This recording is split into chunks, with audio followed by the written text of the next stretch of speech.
हे बच्चा पार्टी, कैसे हो आप लोग? आई होप आप बहुत ही बेहतरीन होंगे। एक मिनट जरा मुझे इसे स्टार्ट करने दीजिए।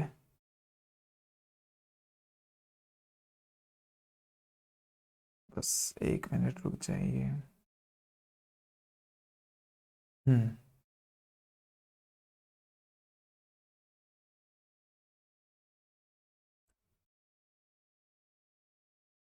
वैसे आज अपनी क्लास हुई नहीं, है ना? आज सैटरडे रहा तो आप लोगों को पता है कि सैटरडे में जरा ऑलमोस्ट क्लासेस थोड़े से प्रॉब्लमेटिक चलते हैं, है ना? एनीवे जो भी है,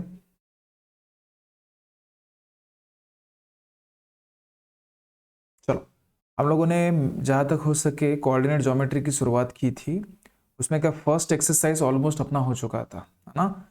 और फर्स्ट एक्सरसाइज जैसे कि मैंने आप लोगों को बताया था कि पूरा का पूरा फर्स्ट एक्सरसाइज, अगर सपोज फर्स्ट ये बोलो या सेकंड बोलो या थर्ड, जितने भी अगर सपोज एक्सरसाइज हम लोग पढ़ेंगे ना इस पूरे कोऑर्डिनेट ज्योमेट्री के चैप्टर में, ओवरऑल अगर सपोज किसी चीज का अगर सपोज इस्तेमाल होगा ना, वो है डिस्टेंस फॉर्मूले का, ना? तो डिस्टेंस फॉर्मूला आपको बेहतर ढंग से, सबसे मेन चीज तो याद रहना चाहिए, और उसका कैसे यूज करते हैं ये आपको पता रहना चाहिए।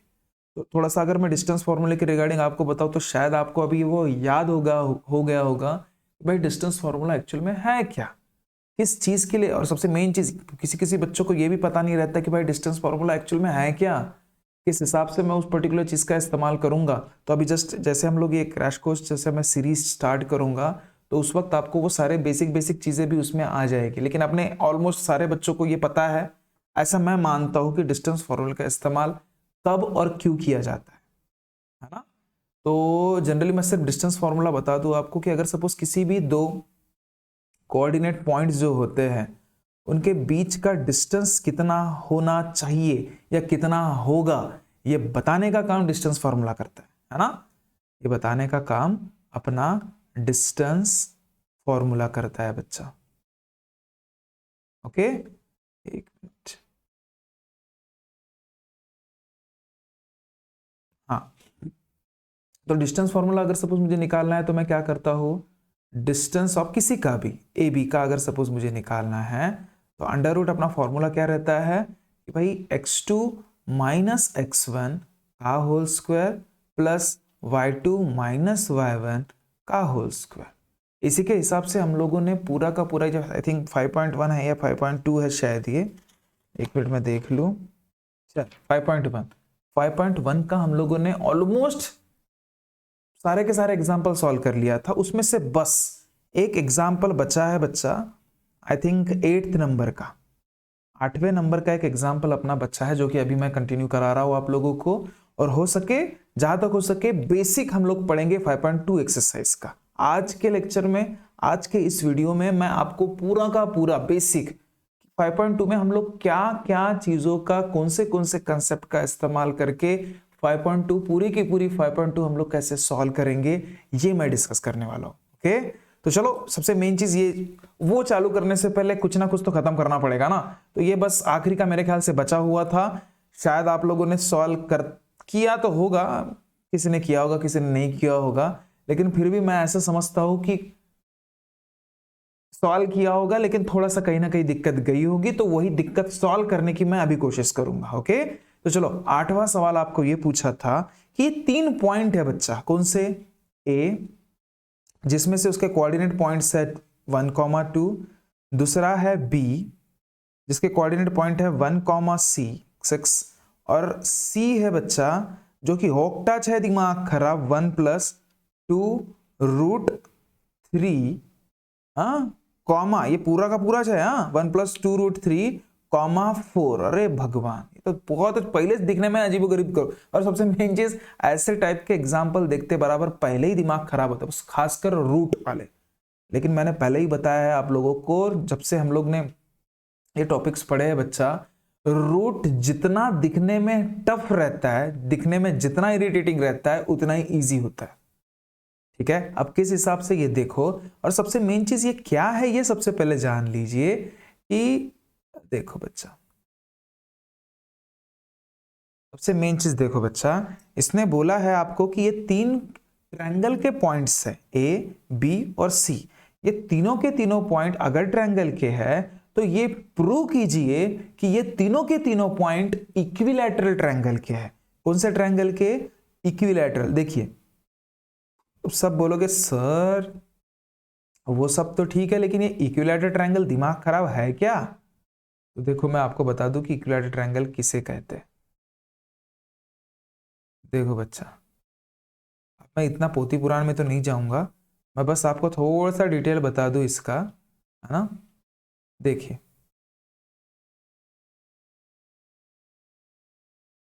देखो बच्चा, इक्विलैटरल ट्रायंगल का मीनिंग होता है तीनों के तीनों साइड बराबर। बस मतलब ये अगर 4 सेंटीमीटर का होगा तो ये भी 4 सेंटीमीटर, ये भी 4 सेंटीमीटर का, ये 10 सेंटीमीटर होगा तो ये भी 10, मतलब तीनचे तीनही बाजू, तीनचे तीनही साइड कुठला पण ट्रायंगल छे जर समान असतील ना तर त्याला मी इक्विलॅटरल ट्रायंगल म्हणणार। तर याचे या पॉइंट्स काय आहेत तर ए, बी आणि सी, हे 3 पॉइंट्स आहेत रे, आणि ते 3 पॉइंट्स तुम्हाला हे इथे दिलेले आहेत ए, बी आणि सी, या प्रत्येक पॉइंट्सचे, ठीक है। अब ध्यान देना, अब देखो ये तीनों के तीनों पॉइंट्स आपको गिवन है। अब सबसे मेन चीज आपको ये प्रूव करके बताना है कि क्या ये इक्विलैटरल ट्रायंगल्स को बिलोंग करता है या नहीं करता, है ना। तो एक एक साइड्स को हम लोग सॉल्व करते देखेंगे कि ए और बी में कितना डिस्टेंस है, बी आणि सी मध्ये किती अंतर आहे आणि ए आणि सी मध्ये किती अंतर आहे, बस इतकं बघणे आहे आपल्याला।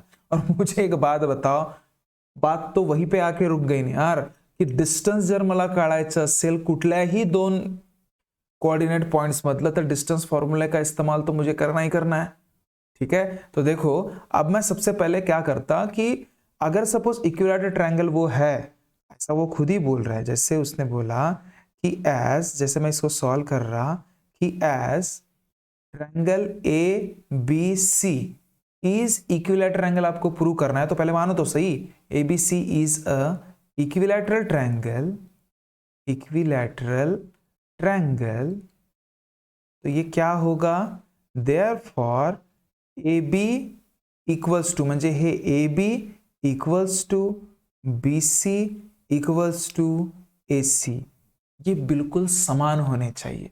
म्हणजे सरळ सरळ सांगण्यामागचा उद्देश माझा काय की डिस्टन्स ऑफ ए बी, जे काही अंतर ए बीचं आहे तेच अंतर डिस्टन्स ऑफ बी सी असायला पाहिजे आणि तेच अंतर डिस्टन्स ऑफ ए सी असायला पाहिजे, आणि जर ते होत असेल तर बिल्कुल समजून जायचं की ते काय आहे, इक्विलैटरल ट्रायंगल है, ठीक है। तो एक एक अपन बघूया, है ना। अगर देखो मैं पूरा ही बता दूंगा आपको, कोई बिल्कुल इसमें टेंशन लेने वाली बात नहीं है ना।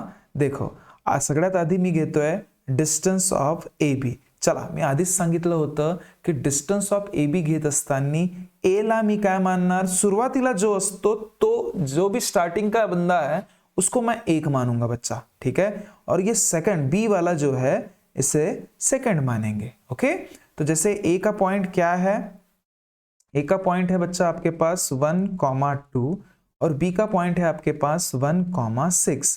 या दृष्टीने मग हा काय झालं रे, यावरून काय लक्षात आलं आपल्याला याला सॉल्व करत असताना की x1 ची व्हॅल्यू काय झालं तर 1, y1 ची व्हॅल्यू काय झाली तर 2, ठीक आहे, x2 ची व्हॅल्यू काय झाली तर 1 आणि y2 ची व्हॅल्यू काय झाली तर 6। हे आयडेंटिफाय करता आलं पाहिजे। कसं काय तर मी सांगितलं ना, ए आधी आहे म्हणजे x1 तुमचं राहणार 1 आणि y1 राहणार तुमचं 2, ठीक आहे। बी हा सेकंड नंबरवर आहे या ठिकाणी, म्हणून y1 राहणार तुमचं 1 आणि y2 राहणार तुमचं 6। हे करता आलं पाहिजे आणि हे आधी ओळखा। ये जब तक आप पहले पहचानोगे नहीं कि भाई मुझे किन हथियारों का इस्तेमाल करना है जंग में जाने के लिए, तब तक आप सच बता रहा हूं वो जंग जीत ही नहीं सकते। पहले वो हथियार रेडी रखो अपने पास, ठीक है। देखिए अब इसको अगर सपोज मुझे सॉल्व करना है कि भाई डिस्टन्स ऑफ ए बी काय आहे, तर फॉर्म्युला तर आपला सगळ्याच ठिकाणी समान असते, कुठला तर x2 मायनस x1 चा whole square plus y2 minus y1 चा होल स्क्वायर। कुछ नहीं है यार, पूरा चिल्लर काम है, मैं सच बता रहा। एक दफा आपको कंसेप्ट समझ गया ना, मैं सच बता रहा, आपको किसी भी चीज की दिक्कत नहीं जाएगी। चलो वैल्यू पुट करो, put the value get the answer वाला काम है यार। चलो देखो बरा, देखो देखो देखो देखो। अब देखिए, अब अगर सपोज मैं बोलू x2 की वैल्यू तो 1 मायनस x1 ची वैल्यू 1 याचं काय स्क्वेअर प्लस y2 ची वैल्यू 6 मायनस y1 ची वैल्यू 2 याचं स्क्वेअर, खतम काम। आता एकातून एक गेला टकला म्हणजे शून्य, तर शून्याचा स्क्वेअर काय असतं रे, शून्यच ना। प्लस 6तून 2 गेले 4, म्हणजे आतमध्ये काय उरलं फक्त 4चा स्क्वेअर। आणि 4चा स्क्वेअर किती रे, तर 60। मला सांग, हा बघ एक सांगायचं राहिलं तुम्हाला, हा बघा स्क्वेअर आणि स्क्वेअर रूट दोन्हीही एका सोबत जेव्हा येतात तेव्हा ते मरते, म्हणजे काय उरतोय फक्त 4। काय उरला रे, फक्त 4। म्हणजे डिस्टन्स ऑफ ए बी तुम्हाला किती मिळालं, तर 4 मिळालं। समजलं का, अरे समजलं का सगळ्यांना? एक मिनिट,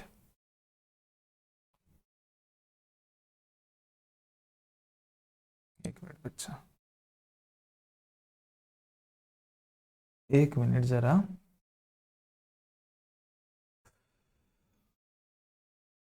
ये छोटा क्यों नहीं हो रहा है?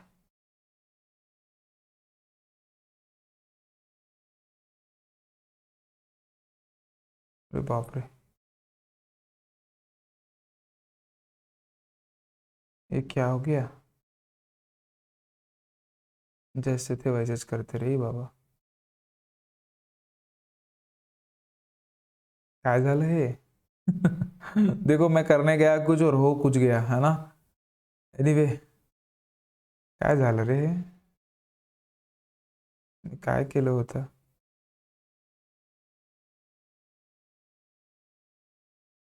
इतकं मोठं चेंजेस, एनीवे जो भी है ना, आपण टेन्शन नाही लेते अब, काढून टाकू इथे। ठीक आहे, आपण हे ट्रायंगल काढलं होतं, आठवत असेल तुम्हाला तर। ठीक आहे, इक्विलॅटरल ट्रायंगल, ठीक आहे का रे? बघा तीनही सेम असतात, हो ना। क्या पता, मैं वो ट्राई करने गया था, लेकिन मैं चाह रहा था कि उसको छोटू करूँ करके थोड़ा सा। एनीवे देखिए देखिए देखिए, हाँ, तर हा किती उरलं होतं इथे, फक्त 4। आता बाकीचं बघू आपण, ठीक आहे।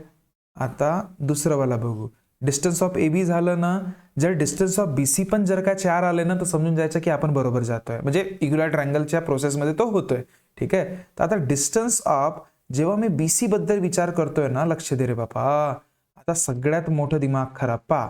डिस्टेंस ऑफ कसाचा, तर बीसी, तो डिस्टेंस ऑफ बीसी मुझे देखना है, तो बी रिगार्डिंग क्या हो जाएगा बच्चा 1 और सी रिगार्डिंग हो जाएगा 2। क्या ये बात पकड़ में आ रही? ठीक है, अब ध्यान दीजिए, इसमें मैं क्या देखूंगा कि भाई मुझे x1 को आया है आणि y1 काय आहे। ठीक आहे, तर ते मला बघावे लागणार कुठे, तर बी मध्ये। तर बी मधला हा काय x1 म्हणजे 1 आणि y1 म्हणजे 6। ठीक आहे, अरे राहिली गोष्ट सी ची। आता सी चं पॉइंट काय आहे रे, तर 1 अधिक 2√3, ठीक आहे, कॉमा 4। त्यापैकी हा काय झालं तर x आणि हा काय झालं तर y। मग ते डिपेंड करेल, हा y1 आहे की x1 आहे की काय आहे बा म्हणून। ओके, तर चला x2 काय राहणार, मग x याचं काय राहणार x2, तर x2 म्हणजे हे सेकंड ठिकाणी c आहे ना, तर x2 राहणार तुमचं 1 + 2√3 आणि y2 राहणार 4। समजलं का, समजलं का? कमेंट सेक्शन मध्ये मला पक्का सांगायचं की समजलं की नाही समजलं ते म्हणून, हाँ ठीक है। अब ये शुरुआत है बच्चा, हम लोगों ने देखा है, ट्राई कर रहा हूं मैं कि आपको ये ऑनलाइन भी बहुत बेहतर तरीके से समझा सकूं करके। ओके, और हालांकि जो भी हम लोग अपना क्रैश कोर्स स्टार्ट करेंगे, बहुत सी चीजें मैं आपको ऑनलाइन में भी बताया करूंगा, है ना। अभी एग्जाम तक ऐसे समझिएगा, हमें बहुत से ऑफलाइन भी मिलना है, ऑनलाइन भी मिलना है। ठीक है, जहां तक हो सके आप लोग भी अपने तरफ से पढ़ाई बहुत बेहतर तरीके से रखिए। मैं भी मेरे तरफ से पूरी कोशिश करूंगा कि आपको कुछ और एक्स्ट्रा चीजें बताने की कोशिश करूं करके, है ना। चाहे वो ऑफलाइन में बोलिए, चाहे वो ऑनलाइन में बोलिए, बट शर्त इतनी है बच्चा कि आप लोग की तरफ से भी उतना ही जुनून चाहिए जितना मेरे तरफ से जोश रहेगा, ठीक है। और उसी पे डिपेंड करेगा कि मैं कितना बेहतर तरीके से आपको जज कर पाऊं करके, है ना। तो डिपेंड जरूर करेगा बच्चा कि आप लोग कितना बेहतर तरीके से पढ़ना पसंद करोगे। जितना आप बेहतर पढ़ना पसंद करोगे उतना मैं बेहतर पढ़ाने की कोशिश जरूर करूंगा, ठीक है। चलो देखो आगे बढ़ते हैं इसमें।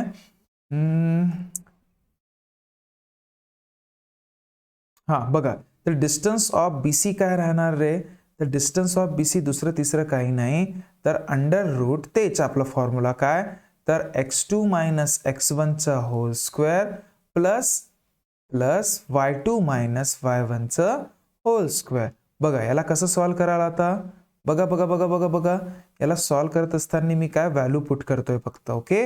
काय व्हॅल्यू राहणार रे माझे, x2 ची व्हॅल्यू काय आहे बघा, घाबरा नको, 1 प्लस 2 रूट 3 मायनस x1 काय तर 1 चा होल स्क्वेअर प्लस y2 किती रे, y2 म्हणजे 4 आणि y1 म्हणजे 6 चा काय होल स्क्वेअर। क्या बात पकड़ में आई, ठीक है। तो ये क्या हो जाएगा बच्चा, क्या हो जाएगा, ध्यान दे ध्यान दे ध्यान दे ध्यान दे ध्यान दे, कुछ भी नहीं है, मैं पहले ही बताया है, ठीक है। इसमें कुछ भी नहीं रहता है, अननेसेसरी आपके दिमाग खराब करने के लिए ये सब चीजें दी गई रहती है, ठीक है। अब देखो अब इसको सॉल्व कैसे करना, अब ये तो आपको पता ही है कि 4 से 6 मतलब कितना होता है, तो -2 का स्क्वायर। अब इसको सॉल्व कैसे करें कि 1 प्लस 2 रूट 3 माइनस 1, अब इसको मैं सॉल्व करूं तो करूं कैसे, आप ही बताओ, सोचो, लगाओ दिमाग, लगा सकते हो, बता सकते हो किसी ने सॉल्व किया है। अरे कैसे बताओगे, आप तो अब तो ऑफलाइन में हो बच्चा, सॉरी ऑनलाइन में हो, है ना। अब इसको अब मुझे, लेकिन फिर भी सोचो ना, मैं देता ना आपको 1 मिनट देता, मुझे कमेंट सेक्शन में करके बताइए कि इसको सॉल्व कैसे करना करके, या फिर इसका 1 प्लस 2 रूट 3 माइनस 1 का होल स्क्वायर कैसे क्या आप सॉल्व करके बताओगे करके। क्योंकि जनरली अगर सपोज 4 माइनस 6 का रहता, इसको मैंने जैसे, इसको तो मैं डायरेक्टली बोल सकता हूं कि प्लस इसका हो जाएगा 4 से 6 गया बच्चा -2 का स्क्वायर। चलो सीधा सीधी बात है, इसके साथ कैसे डील करोगे यार, ये मुझे बताइए। और इसका आंसर क्या आएगा कमेंट सेक्शन में आप भी बताइए, पर मैं 1 मिनट देता आपको, ट्राई करके देखिए, देखिए कि क्या हो सकता है करके, मैं देखना चाहूंगा, बताइए बताइए। चलो ठीक है, अब मैं देख लूंगा किसने किसने कमेंट किया था करके। चलो देखो, अब सबसे मेन चीज देखिए बच्चा, इसमें हमेशा एक चीज ध्यान देना, हा बघा एक आहे जो की पॉझिटिव्ह साइन मध्ये आहे आणि हा मायनस आहे जो की सॉरी एक आहे तो पण निगेटिव्ह साइन मध्ये आहे। कुठल्याही संख्येचे समान संख्या जेव्हा असतो आणि वेगवेगळे जेव्हा साइन असतात ना तेव्हा ते कटल्या जातात, म्हणजे 1 आणि हा -1 बिचारा सरेआम मेला का, सरेआम मेला। उरलं काय मग, तर 2 रूट 3 चा स्क्वायर, बस इतकंच तो उरलं रे, इतकंच उरलं, ठीक है। अब मुझे एक बात बताओ, सीधा सीधा कंसेप्ट है, मला एक गोष्ट सांग, 2 चा स्क्वेअर किती तर 4, लक्ष दे हा, प्लस प्लस प्लस लक्ष दे, प्लस रूट 3 चा स्क्वेअर म्हणजे काय होते, मरतात बिचारेने, हा होतो किती फक्त किती तर 3, प्लस आता लक्ष दे, हा 2 चा स्क्वेअर किती, -2 चा स्क्वेअर 4, अरे 4 प्लस 3 म्हणजे सॉरी 4 गुणिला 3 म्हणजे काय होतोय, लक्ष द्या लक्ष द्या लक्ष द्या, 4 गुणिला 3 म्हणजे काय तर अंडर रूट 12 प्लस 4 म्हणजे याचं उत्तर काय राहणार अंडर रूट 16, आणि अंडर रूट 16 म्हणजे काय तर 4, समजलं। बघा हा जर 4 सेंटीमीटर आला तुमचं काय ए बी, बीसी पण तुमचं 4 सेंटीमीटरच आलं रे, बघ रे बघ रे, बघ बघ बघ बघ बघ बघ, आता तुमचं डिस्टन्स ऑफ ए बी किती मिळालं होतं तुम्हाला 4 सेंटीमीटर, डिस्टन्स ऑफ बीसी किती राहिला तुमचं 4 सेंटीमीटर। आता डिस्टेंस ऑफ जर एसी तुमचा 4 सेंटीमीटर आला, बस पहली फुर्सत में समझ जाना बच्चा कि वो इक्विलैटरल ट्रायंगल है, डायरेक्ट बोल देना, ठीक है। क्या अभी आप वो ट्राई करके देख सकते हो, आराम से देख सकते हो ना, मुझे बिल्कुल बताइएगा सॉल्व करके, ठीक है। हो सके तो अभी मुझे भेज दीजिए कि सर मेरे को आया क्या कि डिस्टेंस ऑफ एसी भी 4 ही सेंटीमीटर आया। अब भाई 2 तो मैंने सॉल्व करके बता दिया ना, बस 1 नहीं कर लोगे क्या, है ना, बिल्कुल करोगे, ठीक है, कोशिश जरूर करो, क्या पता बहुत बेहतर तरीके से आपको ही वो सॉल्व करना आ जाए, है ना। तो चलो मैं नेक्स्ट एक्सरसाइज का बच्चा बेसिक बताने की कोशिश करूंगा अभी, है ना। और बाकी हो सके तो फिर हम लोग कल तो संडे है, शायद ही कल मिलेंगे, लेकिन अगर सपोज नहीं मिले तो मैं वीडियो जरूर भेज दूंगा आपको। ओके ठीक है, नहीं तो फिर मंडे को तो मिलना ही मिलना है अपना सेम टाइमिंग पे। ओके, लेकिन अगर सपोज मुझे कल पॉसिबल हुए, अगर सपोज हो भी गया तो मैं आपको टाइमिंग बता दूंगा, उस समय पे आप लोग आ जाइएगा। ठीक है, और वो भी टाइमिंग कब बताऊंगा, 3 से 4 घंटा पहले। ओके, तो चलो नेक्स्ट देखिए काय आहे रे। चला बघा,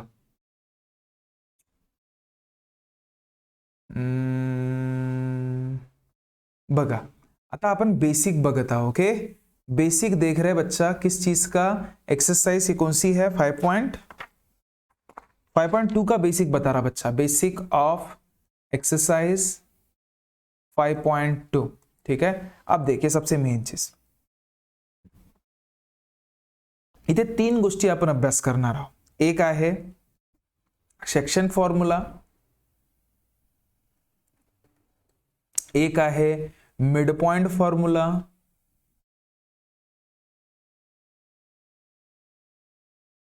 मिड पॉइंट फॉर्म्युला, आणि मला वाटते एक अजून काय आहे रे, सेंट्रॉइड फॉर्म्युला एक आहे, सेंट्रॉइड नंतर सांगतो भले तुम्हाला। ठीक है, पहले सेक्शन फॉर्मूला आणि मिड पॉइंट फॉर्मूला बद्दल अपन अभ्यास करूँ।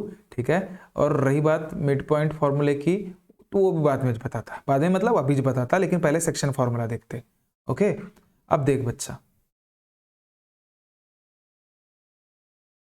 सेक्शन फॉर्मूला किसे बोलते हैं, बघा डायरेक्टली म्हटलं जातंय कि solve this example by using section formula. ठीक है, या फिर solve this example by using mid point formula, या फिर solve this example by using centroid formula. ऐसा अगर सपोज लग रहा है ना, भूल जाना बच्चा, ऐसा बोला नहीं जाएगा। या आपको पहचानना पड़ेगा कि आपको इस जो भी दिया गया एग्जांपल है उसे किस मुताबिक या किस पर्टिकुलर फॉर्मूले का इस्तेमाल करके आपको उसको सॉल्व करना है। ठीक है, तो वही अभी मैं आपको कला बता रहा कि भाई वो आप पहचानोगे कैसे यार कि ये मुझे सेक्शन फॉर्मूले से ही करना है, ये पहचानोगे कैसे कि मिड पॉइंट से फॉर्मूले से ही करना है, ये पहचानोगे कैसे कि मुझे सेंट्रॉइड फॉर्मूले से ही उस पर्टिकुलर गिवन एग्जांपल को सॉल्व करना है, तो वही तो सीखना है ना। ओके, तो चलो पहले सेक्शन फॉर्मूले के बारे में जान लेते हैं बच्चा कि ये सेक्शन फॉर्मूला मैं यूज कब करूंगा, या आपको भी ये समझ के लेना है और लिख के रखना है कि सेक्शन फॉर्मूला का इस्तेमाल आप कब करोगे करके। ओके, चलो देखो ध्यान दीजिए, अगर सपोज मैं आपको बोलूं, एक छोटा सा एग्जांपल ले लेते हैं हम लोग। ओके, अगर सपोज मैं बोलूं, देखो जनरल वे में मैं बता रहा आपको, एक जनरल फॉर्मेट बता रहा बच्चा, इसका जनरल फॉर्मेट क्या होगा करके, उसी हिसाब से एग्जांपल्स बनेंगे, एक दो एग्जांपल्स इसका कर लेंगे अब हो सके तो, लेकिन मैं पहले बस बेसिक बता रहा आपको सेक्शन फॉर्मूला का, है ना। तो देखिए अगर सपोज एक लाइन है बच्चा, स्ट्रेट लाइन, ठीक है, ओके, और उसके कोऑर्डिनेट पॉइंट्स है, जैसे मैंने कोऑर्डिनेट पॉइंट्स बोल दिया बच्चा इसका कि एक है ए और एक है बी। अब कोऑर्डिनेट पॉइंट्स के कुछ ना कुछ तो पॉइंट्स जरूर होंगे ना, तो उसके पॉइंट्स में मान लेता हूं ए का x1 y1 और बी का मान लेता हूं x2 y2। क्या ये बात पकड में आई? हे तर जगजाहीर आहे रे, आपण अभ्यास करतच आहोत, ठीक आहे, आतापर्यंत केलं पण आहे। आणि जर मी तुम्हाला म्हटलं, बघा आता बघा, सगळ्यात महत्वाचा कन्सेप्ट इथेच आहे, हा सगळ्यात महत्वाचा कन्सेप्ट इथेच आहे, बघ बघा, हा तुमचा पॉइंट होता ए, हा आणि हा तुमचा पॉइंट होता बी। ओके, आता माझं असं म्हणणं आहे की मी की नाही एक पॉइंट ठेवतो त्याच लाइनवर, ओके, ए बी च्याच लाइनवर। बघा चीजों को पकड़ो कि बच्चा सेक्शन फॉर्मूला मैं कब यूज करने वाला हूं। अगर सपोज मैंने बोल दिया कि एक पी नामक बंदा, ध्यान दे, एक पी नामक बंदा अगर सपोज ए बी के लाइन पे कहीं ना कहीं तो भी लाइन कर रहा है, देखो देखो चीजों को पकड़ो बच्चा, ए बी लाइन पे एक कुठली पण एक ए बी लाइन आहे ज्याला कोऑर्डिनेट पॉइंट्स आहेत, ओके, त्यावर एक कुठला तरी एक पॉइंट, एक कोई तो भी एक पॉइंट, चाहे वो पी बोलो, एस बोलो, एम बोलो, आर बोलो, कुछ भी बोलो, ठीक है, अगर वो पॉइंट उस पर्टिकुलर लाइन पे लाई कर रहा है और उस लाइन को दो कोई तो भी रेशो पे डिस्ट्रीब्यूट कर रहा है, देखो सीधी बात है ना यार, अगर सपोज यहाँ पे पी पॉइंट लाई कर रहा है तो इधर का पॉइंट कुछ अलग होगा, इधर का पॉइंट कुछ अलग होगा, है ना, मतलब पी का भी कुछ तो भी पॉइंट होगा ना, जिसको मैं मान लेता एक्स कॉमा वाई मान ले, थोड़ी देर के लिए चलेगा, ठीक है।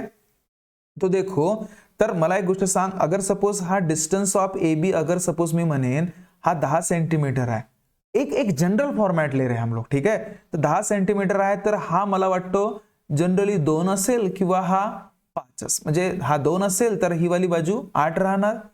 अशा पद्धतीने डिस्ट्रीब्यूट करत आहे, समान स्वरूपामध्ये नाही. आता नेहमीच तुम्हाला हा 10 सेंटीमीटर किंवा 2 किंवा 8 राहणार का? वेगळे वेगळे राहू शकतो ना रे.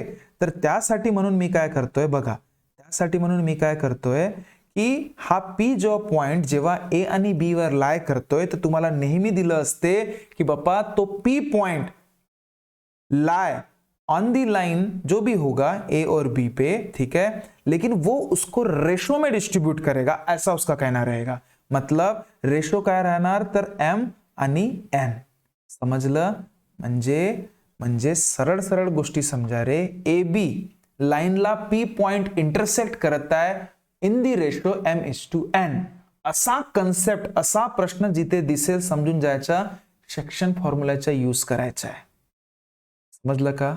थोडा बारीक बारीक गोष्टी समजून जा रे. अगर नसेल समजलं तर पुन्हा बॅक जा व्हिडिओ, ठीक आहे, आणि बघा की काय काय मी म्हटलं तुम्हाला, ठीक आहे. तर हा सांगण्यामागचा उद्देश की पी हा पॉइंट ए बी ला m:n रेशो मध्ये डिस्ट्रीब्यूट करत आहे. बस जिस पल आपको ये समझ जाए कि नहीं भाई, P that distribute line A be in ratio of m:n, समझ जाना कि भाई वो पर्टिकुलर आपका किसी भी हालत में आपको सेक्शन फॉर्मूला का इस्तेमाल करना है. चलो, सेक्शन फॉर्मूला का इस्तेमाल करना है तो भाई किस लिए करना है, तो इस x की वैल्यू और y की वैल्यू ढूंढने के लिए, या फिर इस x1 की वैल्यू या y1 की वैल्यू ढूंढने के लिए, या फिर इस x2 और y2 की वैल्यू ढूंढने के लिए, या फिर इस m या फिर n की वैल्यू ढूंढने के लिए.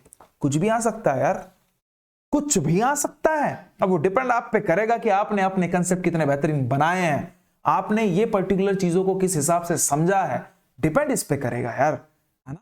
तो चलो देखो, देखते हैं हम लोग इसको कैसे सॉल्व कर सकते हैं करके. ये वीडियो मैं थोड़ा सा छोटा बना रहा क्योंकि कंसेप्ट इसमें ज्यादा है ना. क्योंकि ये कंसेप्ट अगर आपने समझ लिया ना, तो कल मैं जो आपको पढ़ाऊंगा उसमें आपको बड़ी आसानी जाएगी, ठीक है. तो देखो, अब इसका फॉर्मूला आप कैसे बनेगा. सेक्शन फॉर्मूला जनरली इसके हिसाब से होता है, ठीक है. तो जनरली अगर सपोज मैं बोलूं ये x, देखिए बच्चा, हा जो x आहे, हा वाला x, okay, x equals to formula बघा, m(x2) plus n(x1) divided by m plus n. कुणासाठी, तर x साठी. दुसरा फॉर्म्युला y साठी, काय, तर m(y2) plus n(y2) divided, sorry, n(y1) divided by m plus n. बघा, गोष्ट समजा, या फॉर्म्युला पाठ कसं करायचा. जेव्हा मी x बद्दल बोलणार ना, जब मैं x के बारे में बोलूंगा बच्चा, तर x2 आणि x1 चाच रिलेशन राहणार. कुणासोबत, m आणि n सोबत. म्हणजे mx2 plus nx1 divided by m plus n. बस. आणि राहिली गोष्ट, जेव्हा मी y बद्दल तुम्हाला सांगतोय ना, y चा फॉर्म्युला काय, तर my2 plus ny1 divided by m plus. अरे याच बारीक बारीक गोष्टी तुम्हाला, जहां पे जैसे जनरली आप सोते हो ना, यही फॉर्मेट आप वहां पे लिख के चिपका दो कहीं ना कहीं तो भी, और यही चीजें देखा करो. सच बता रहा हूं, इन्हीं चीजों का इस्तेमाल है. अब इसी पैटर्न पे पूरा का पूरा आपकी एक्सरसाइज है यार, इसी पूरे पैटर्न पे. अब ये फॉर्मूले पे ही आपका पूरा का पूरा यूज होगा. आपको झूठ लग रहा है, चलो देखो एक एग्जांपल मैं आपको बताता. देखिए अब ये समझ में आया ही होगा सभी को. एक एग्जांपल क्या, चलो आपका पहला वाला एग्जांपल लेता मैं. चलो एक्सरसाइज का ही पहला एग्जांपल लेता. कौन सा एग्जांपल है आपका पहले एक्सरसाइज का? देखो, पहला एक्सरसाइज का बोल रहा है 5.2 का. ध्यान दीजिए बच्चा, 5.2 का पहला एक्सरसाइज का, मतलब 5.2 का पहला नंबर देखो कौन सा है. Find the coordinate of the point P के कोऑर्डिनेट पॉइंट आपको फाइंड करने हैं. If P divides line segment. मी मगाशी सांगितलं होतं, बघा हे जे आहे ना, एक मिनिट, ये देखो, ये P जो है बच्चा, it's P divides the line segment AB in the ratio m:n. इसका मीनिंग ये होता है. क्या बोला मैंने, मैं लिख के दे देता आपको, मतलब आप कंफ्यूज नहीं होंगे. इसका मीनिंग ये है, सेक्शन फॉर्मूला कब आप यूज करोगे, व्हेन P डिवाइड्स, देखो ध्यान से, हाँ, P divides line segment line segment in the ratio of m:n। बस बच्चा कुछ नाही आहे, मैं सच बता रहा। जेव्हा ही कंडिशन तुम्हाला दिसतो की जेव्हा एखादं कुठलं पण पॉइंट दिलेल्या कुठल्या पण रेषेला जर दोन कुठल्या तरी भागामध्ये डिस्ट्रीब्यूट करत असेल ना, आणि जे की रेशो मध्ये असतात, तेव्हा समझून जायचा कि मला सेक्शन फॉर्मूला यूज करने हैं। ओके, तो देखो बच्चा, ये आपका सवाल था कि P जो पॉइंट है ना, P point divides the line segment joining the point A और B। एक ऐसी लाइन है पहला वाला जिसे मैं A और B बोलूंगा, जिसमें एक P पॉइंट है बच्चा, ठीक है, P पॉइंट है ना, देखो P, ये P पॉइंट है, ठीक है। इसका A का कोऑर्डिनेट पॉइंट्स है आपके पास -1 और 7, और B के कोऑर्डिनेट पॉइंट्स है आपके पास 4, -3। तर तुम्हाला म्हणत आहे की हा X आणि Y P ला असणारे कोऑर्डिनेट पॉइंट्स सांगा। केव्हा? जेव्हा हा P या AB लाईनला m:n म्हणजे 2:3च्या रेशो मध्ये डिस्ट्रीब्यूट करतो। कोणाच्या? 2:3 म्हणजे 2:3 म्हणजे काय झालं? आप पैटर्न पकड़ो, देखो उधर क्या याद किया था, 2:3 म्हणजे काय होगा? 2:3 म्हणजे दुसरा तिसरा काही नाही, m:n च्या रेशो मध्ये तो डिस्ट्रीब्यूट करत आहे, असं सांगना है त्याचा। हे बघा, देखो अगर जो चीजें आपको गिवन है वो आपने पहचान लिया ना बच्चा, मुझे नहीं लगता आपको चीजें सॉल्व करने के लिए ज्यादा दिक्कत जाएगी। ओके, चलो देखो, काय आहे m माझ्याकडे, तर m आहे 2, काय आहे n माझ्याकडे, तर n आहे 3, ठीक आहे। आता बघा काही नाही राहिलं आता, तर इथं हा a म्हणजे x1 झालं आणि हा y1 झालं। लिहा व्हॅल्यू, काय फरक पडतंय, x1 आहे आपल्याकडे किती, -1, y1 किती आहे, तर 7, आणि दुसरं इकडलं बघ हा b, काय, तर x2 किती आहे आपल्याकडे 4, आणि y2 किती आहे आपल्याकडे, तर -3। यही है बच्चा, ऑलमोस्ट सारी चीजें आपके पास अभी रेडी है, बस सेक्शन फॉर्म्युला का इस्तेमाल करते और x आणि y ची व्हॅल्यू काढून टाकू आपण। बघा कसं काढायचं ते, तर लक्ष दे, ध्यान दे बच्चा। 1 मिनट मैं इसको चार्जिंग लगा लूं, नहीं तो मर जाएगा ये। 1 मिनट। अरे भगवान, अरे क्लास में ही चार्जर भूल गया रे, मेरे क्लास में ही चार्जर भूल गया यार।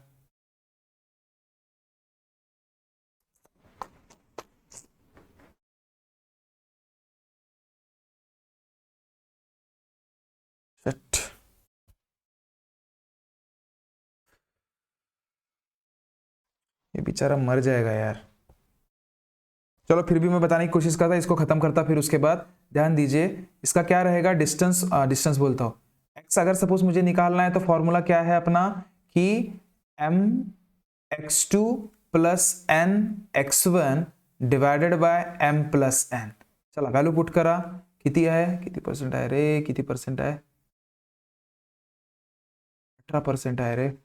चल बघा m ची व्हॅल्यू किती, सॉरी m ची व्हॅल्यू किती, कुठे, हा 2 m ची व्हॅल्यू आहे, x2 किती आहे, x2 पुट करा तर 4 आहे, प्लस n ची व्हॅल्यू किती 3, आणि x1 ची किती -1। क्या ये बात पकड़ में आई बच्चा, डिवाइडेड बाय m+n म्हणजे 2 + 3 होणार। ओके, चलो आता वैल्यू पुट करा, खत्म करा यार। 2 4 जा कितना, तो 8, और 3 1 -1 जा -3, डिवाइडेड बाय 2 + 3 म्हणजे किती, तर 5। 8तून 3 गेले किती, तर 5/5 म्हणजे मेल्यावर किती झालं रे, हा मात्र 1 उरला रे। x ची व्हॅल्यू तुमची या p च्या x ची व्हॅल्यू 1 मिळाली तुम्हाला। चला आता दुसरं बघू, y ची व्हॅल्यू काढूया, my2 + ny1 divided by m+n। बघ लक्ष दे, बरोबर। चल m ची व्हॅल्यू पुट कर, किती तेच असणार ना, 2, y2 किती आहे, तर -3, n किती रे, तर 3, आणि y1 किती रे, तर 7 डिवाइडेड बाय m2 + 3, खत्म। चलो 2 3 -3 जा -6, 3 7 जा 21, डिवाइडेड बाय 2 + 3, अरे 2 + 3 किती, 6। अब मुझे एक बात बताओ सीधा, अब ये 21 से 6 गया, कितना रे, 21 से 20 से 6 गया कितना, 14, लेकिन 21 से 6 गया कितना 15, क्योंकि क्या होता है प्लस माइनस माइनस होता है, ये चीज याद रखना। और बड़े नंबर का साइन 15/6 लक्षात राहील का, नाही 6 नाही, 2 आणि 3 5 आहेत ना हे, सॉरी सॉरी सॉरी, 1 मिनिट बच्चा, हाँ नीचे में क्या रहेगा 2 आणि 3 5, हा किती 15/5 म्हणजे किती गा 3, बस झालं ना रे उत्तर तुमचं। एंड कसं करायचं बघा, लक्ष दे, एंड कसं करायचं, एंड बिलकुल सोप्या भाषेमध्ये, एंड देअरफॉर पी चे जे कोऑर्डिनेट पॉइंट्स आहेत x, y ते दुसरे तिसरे काही नसून काय, जे तुम्ही आता काढलं, x म्हणजे किती हा 1 आणि y म्हणजे किती, तर हे किती 3, ठीक है बच्चा, हा तुमचा आंसर रहना, ठीक है। मैं आई होप, देखो बच्चा थोड़ा सा ये आई थिंक चार्जिंग का इश्यू है ना, मैं चार्जर वैसे भी क्लास में ही भूल गया हूँ, वैसे तो पता है भूलने की आदत बहुत है करके, एनीवे जो भी है, आई होप, मुझे ऐसा लगता है कि मैंने जितना भी अभी तक यहाँ तक जो आपको पढ़ाया है वो समझा होगा, है ना। समझा कि नहीं समझा मुझे आप कमेंट सेक्शन में जरूर बताइएगा। बाकी अपन कल तो हम लोग मिलने ही वाले हैं, हो सके तो जहां तक हो सके, है ना। बाकी का सेशन जो रहेगा वो कल हम नेक्स्ट अपने लेक्चर में कंटिन्यू कर लेंगे। ओके, तो मिलते हैं नेक्स्ट वीडियो में, तब तक ख्याल रखिए, खुश रहिए। Thank you so much, bye bye.